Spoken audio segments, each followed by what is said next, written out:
Projects కట్టినప్పుడు ఎవరెవరికి దాని బెనిఫిట్ ఉంటుంది? ఆ రోజు కడుతున్నప్పుడు వేలాది కోట్ల రూపాయలతో ఇన్ఫ్రాస్ట్రక్చర్ ప్రాజెక్టులు కడతాం. అది హైవేలు కావచ్చు, రైల్వేలు కావచ్చు, పెద్ద పెద్ద భవనాలు కావచ్చు, ఏమైనా కావచ్చు. దాంట్లో కాంట్రాక్టర్లకి చాలా పని ఉంటుంది. కాంట్రాక్టర్లు మెటీరియల్ కొంటారు, ఎక్విప్మెంట్ వాడతారు, లేబర్కి డబ్బులు ఇచ్చి ఇవన్నీ కట్టిస్తారు. సో ఈ లేబర్కి ఉపాధి కూడా వస్తుంది. పెద్ద పెద్ద ప్రాజెక్టులు అది మేస్త్రీలు కావచ్చు, కార్పెంటర్లు కావచ్చు, రాడ్ బెండర్ కావచ్చు, అట్లాంటి వాళ్ళందరికీ ఆ ప్రాజెక్టులో ఉపాధి వస్తుంది. సరే, రాను రాను ఏమవుతుంది? మనుషులు అంటే లేబర్ కాంట్రిబ్యూషన్ కంటే ఎక్కువ మషిన్ ఎక్విప్మెంట్ కాంట్రిబ్యూషన్ పెరుగుతూ ఉంటాం. ఇది తగ్గుతాం. మషిన్ అయితే వినండి ఫైనల్గా వస్తుంది.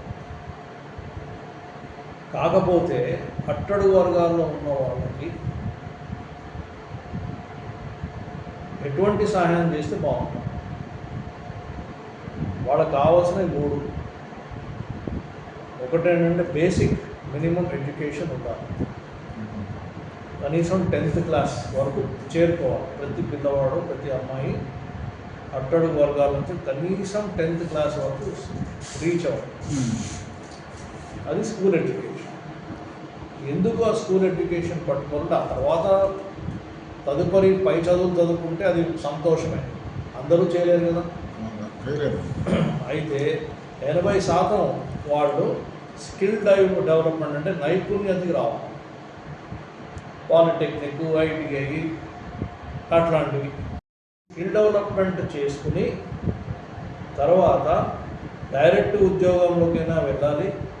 లేదా ఎంఎస్ఎంఈ అంటే ముద్రా బ్యాంకు కానీ, విశ్వకర్మ కానీ, స్వామీజీ కానీ అటువంటి స్కీమ్లు వాడుకుంటూ వాళ్ళు సొంత బిజినెస్ ఒకటి పెట్టుకోవాలి. ఆ సొంత బిజినెస్ పెట్టినప్పుడు ఏమవుతుందంటే నువ్వు పెడితే నువ్వు ఇంతకుముందు నువ్వు ఉద్యోగం లేదు, సద్యోగం లేదు,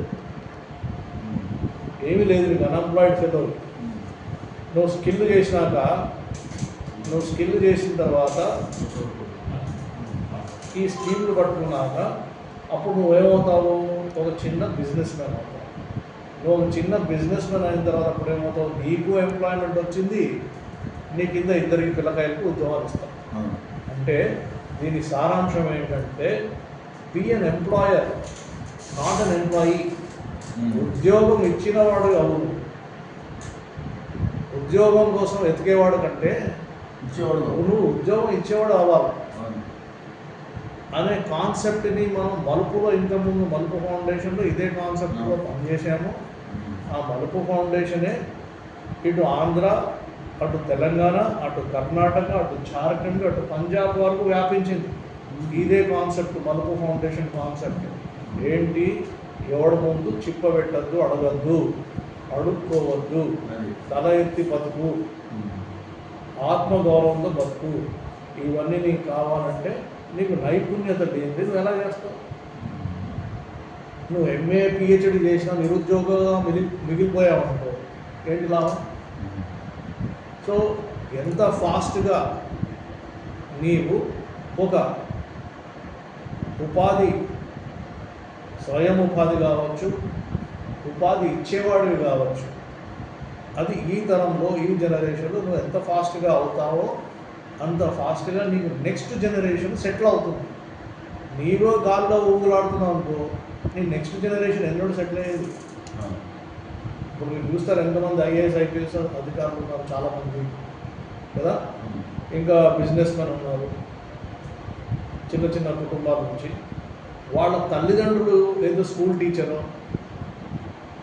ఏదో బ్యాంక్ ఎంప్లాయో అయినందుకు వాళ్ళు వాళ్ళ పిల్లల్ని చదివించుకోగలరు. వాళ్ళు ఐఏఎస్, ఐపీఎస్. ఒక జనరేషను కొంచెం పైకి రావాలి. ఆ వచ్చిన ఆ కుటుంబము నెక్స్ట్ జనరేషను బ్రహ్మాండంగా పైపోతారు. ఎందుకు? నువ్వు కింద ఏమీ లేక నేల మీద దోగాడుతున్నావు అంటే, ఎందుకంటే నీ పూర్వీకులకి, నీ తాతకి, నీ నాన్నకి ఈ సమాజము అవకాశం ఇలే. అదే అవకాశం నీకు ఇస్తే, నువ్వు చేజెక్కించుకుంటే నీవు నెక్స్ట్ జనరేషన్ బ్రహ్మాండంగా ఉంది. అందుకే ఒక పాట ఉంది, ఆకాశం నీ హద్దురా, అవకాశం వదలదు. ఆ పాటలోనే అర్థమంతా ఉంది. మళ్ళీ ఇంకొక పాట ఉంది, మౌనంగానే ఎదగమని మొక్క నీకు చెబుతుంది. ఎదిగిన కొద్దీ ఒదగమని అర్థము అందులో ఉన్నది. ఎంత చక్కటి మాటలు. అపజయాలు కలిగిన చోటే గెలుపు పిలుపు వినిపిస్తుంది. చూడండి, ఆకులన్నీ రాలిన చోటే కొత్త చిగురు కనిపిస్తుంది. ఆకులన్నీ రాలిన చోటే కొత్త చిగురు కనిపిస్తుంది. మంచి లిరిక్ అండి, చాలా మంచి లిరిక్. మరి ఇవన్నీ మనం వింటున్నామో, ఎందుకు జీవించట్లేదు? పాటలు వింటున్నాం, ఆకాశమే నీ హద్దురా, అవకాశం వదలద్దురా. ఇవన్నీ ఉన్నాయి కదా, మన కోసమే కదా రచయితలు రాసింది. మనకి స్ఫూర్తి ఇవ్వడానికి రాశారు. పాట కూడా పాడి వినిపించారు. మరి మనం ఎందుకు వేరే పిచ్చి పిచ్చి డ్యాన్సులు, ఫైటింగ్లు, ఐపీఎల్ మ్యాచ్లు అవన్నీ మనకి ఏమిస్తాయి? పోతాం. రెండు కాన్సెప్ట్లు ఉన్నాయి. ఇప్పుడున్న నిధులు మనం తీసుకొస్తున్నాం. ఎన్ని వేలాల కోట్లు, 20,000 కోట్ల రూపాయల నిధులు తీసుకొస్తున్నాం. ఎన్నడైనా ఎవరైనా తెచ్చారా? 1,000 కోట్ల రూపాయలు తెచ్చారా? చూపించారు. 1,000 కోట్ల రూపాయలు ఎవరైనా బాపట్ల పార్లమెంట్ కౌన్సిల్ తెచ్చారా? మనం విజువల్గా చేసి చూపించాలండి. Visual is more impact. ఇప్పుడు ఈ 5 సంవత్సరాల్లో జరిగే ప్రగతి కంపేర్ చేస్తే నా భూతో నా భవిష్యత్తు, 70 సంవత్సరాలు మీరు చేయలేనిది ఇప్పుడు మనం చేసి చూపిస్తాం. ఎందుకు అది సాధ్యమవుతుంది అంటే, మనకి లీడరు నారా చంద్రబాబు నాయుడు గారు ఇక్కడ, మోదీ గారు అక్కడ, కూటమి ప్రభుత్వంలో ఇది జరుగుతుంది. మనం ఆ కూటమి ప్రభుత్వంలో మనం కూర్చున్నాం కాబట్టి ఇవన్నీ సాధ్యమవుతుంది. పైపెచ్చు మీ ఎంపీ ఒక చదువుకున్న ఎంపీ, ఒక ఐపీఎస్ అధికారి, ఒక ఎంబీఏ, బీటెక్, ఇవన్నీ ఉన్నాయి కాబట్టి ఆయన మన ప్రదేశానికి ఏం కావాలో ఆయన ఊహించుకోగలుగుతారు. ఆయన ప్రతిపాదన రాయగలుగుతారు, పోయి మాట్లాడి తెచ్చుకోగలుగుతారు. సో దీన్ని మనం సద్వినియోగం చేసుకోవాలి. ఇది ఒక రహదారి, ఏది ఇన్ఫ్రాస్ట్రక్చర్ రహదారి. రెండవది ఏంటి? ఇప్పుడు స్కూల్స్లో ఎవరు చేయలేదు. ఇప్పుడు మనము 300 మన గవర్నమెంట్ హై స్కూల్స్ ఉన్నాయి.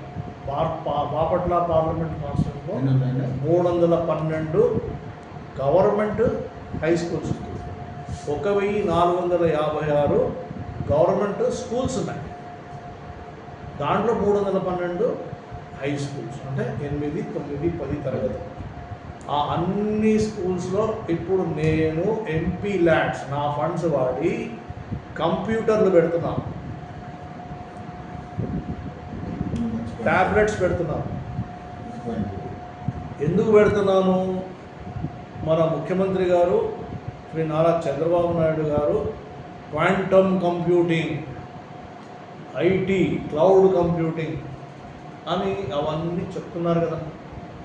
డేటా సెంటర్లు తెస్తున్నారు కదా.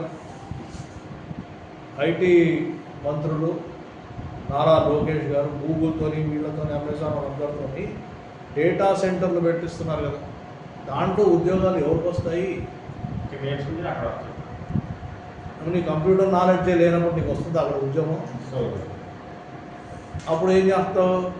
ఈయనేమో కంప్యూటర్ చదువుకున్నాడు, వీళ్ళ నాన్న చదువుకున్నాడు, ఈయన చదువుకున్నాడు, వీళ్ళ ఇంట్లోనే 4 కంప్యూటర్లు ఉన్నాయి. వాళ్ళ ఆఫీస్లోనే 10 కంప్యూటర్లు ఉన్నాయి, ఆయన చదువుకున్న స్కూల్లో కాలేజీలో కంప్యూటర్లు ఉన్నాయి, ఆయనకి తక్కువ ఉద్యోగం అవసరం. అసలు నువ్వు కంప్యూటర్ ఎప్పుడు ముట్టుకోలే, నీకు అవకాశం దొరకలే, నువ్వు రోడ్డు మీదనే రిక్షా తొక్కుకుంటూ ఉంటావు. ఎందుకు? నీకు అవకాశం దొరకలేదు.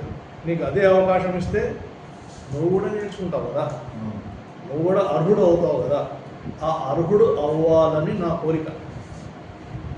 నీవు కూడా అట్టడుగు వర్గాల నుంచి వచ్చిన, గుడిసెల నుంచి వచ్చిన, గవర్నమెంట్ స్కూల్కి పోయినా నీకు కూడా అవకాశం ఇస్తే నువ్వు షైన్ అవుతావు నా నమ్మకం. అది నా నమ్మకం. తప్పకుండా అది నువ్వు చేసి చూపిస్తావు. కాకపోతే నీకు అవకాశం ఇవ్వాలంతే. అది నేను ట్రై చేస్తాను.